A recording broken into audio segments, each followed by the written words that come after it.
Time is funny. You never know when it counts. That is, when it means something. Time, according to the modern perception, moves forward in a line, a continuous line that never seems to end. The concept of time travel is simple in this way, simply being able to move back and forth on a one-dimensional line. However, time is not simply defined by this. Time can be viewed from almost any standpoint or any point of view. But what does this mean? Well, imagine that you are soundly asleep. You fall asleep at 8 p.m. and wake up at 8 a.m. 12 hours gone in a blip. However, if you were asleep, imagine somewhere else somebody was doing a plank. Like exercise. They did this the entire time that you were asleep. While you were out cold, and they were feeling the entire extent at 12 hours, while also getting some serious abs. Likely, they experienced time in a much different way than you did. Perhaps this explains how humans feel time. Different points of views can experience time differently from your own view. Now apply this to the age. Vsauce discussed this a while ago. Your age can affect how you experience time. For instance, an old man may look back on life and think about how it was fast, but a child will remember almost everything that has happened since they were old enough to start creating their own memories. This can be explained by how the brain works. A child must have less life experience than an old man does, meaning that in order to learn, the child's brain must pay more attention to more detail than an old man's brain would. This can affect how they perceive time, which may be longer and much more detailed to them. The old man, who's experienced much more than the child have, will feel as if time is passing faster because his brain pays attention to much less detail. Now, imagine both the child and the old man are on top of a pedestal made up of all their memories.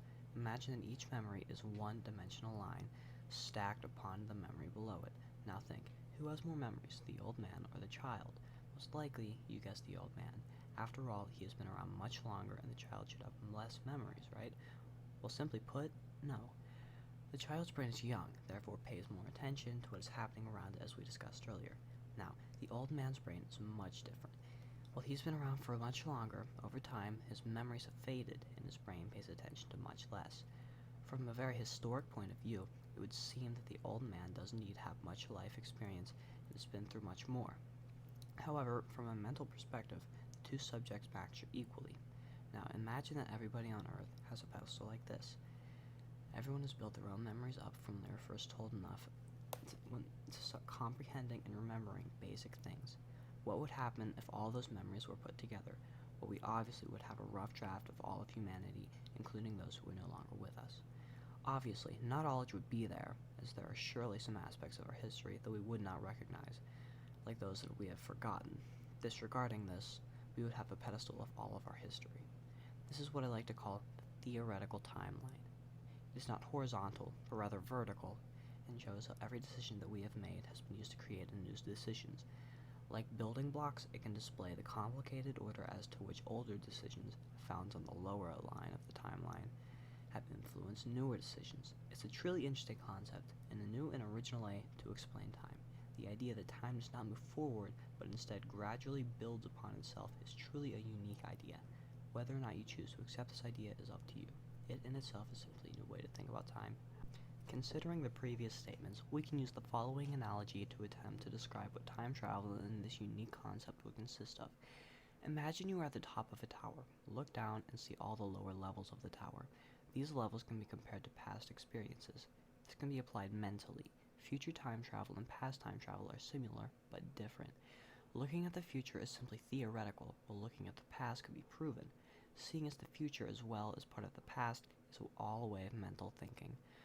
One could picture themselves in the near future achieving an ultimate goal, and if they were to somehow achieve that goal, then simply because that hope became true, it could be viewed as viewing the future. Looking at the past, however, would require some sort of media or first-hand experiences somebody could recall and think about mentally. For instance, try to remember the first time you drove a vehicle. Younger than the legal age to drive, try to imagine the first car that you traveled in. If this did indeed happen, then you are indeed viewing the past from your current perspective. Kind of like that analogy. Time is something that we humans are not able to define. The video is simply a theory as to how it could be perceived. If you enjoyed it, let me know in the comments, and I hope you have a good day. Once again, this is just a theory. Thank you.